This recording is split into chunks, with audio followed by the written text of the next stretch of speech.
Hello, these are a series of 4 short videos explaining all about indices. They explain the index laws that we follow when we're working with indices.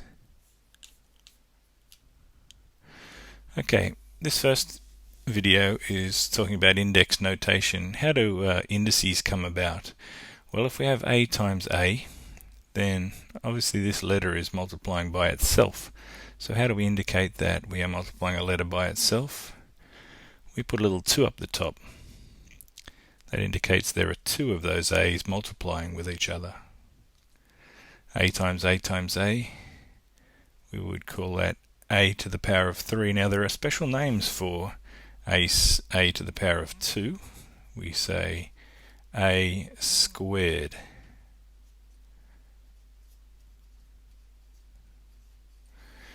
And a to the power of 3 has a special name. We would say a cubed. Then as we continue, a times a times a times a, we run out of special names here, so we just say a to the power of 4, and that indicates there are 4 a's all multiplying with themselves.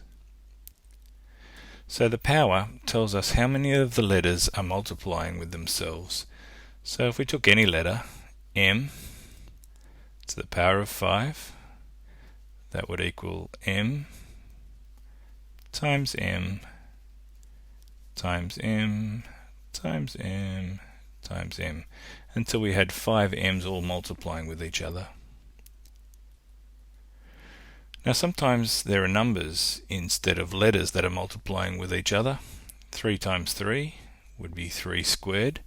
Now you and I both know we can go on and type that into our calculator, or just think about it to solve the value of 3 times 3. 3 squared equals 9. 5 times 5 times 5. Now the indice way, the index notation for 5 times 5 times 5 is 5 to the power of 3, because there are 3 5's multiplying with themselves. If we're asked to, we could put that into the calculator and get 125 as our answer. And there are 4 7's multiplying with themselves here, so our answer here is 7 to the power of 4.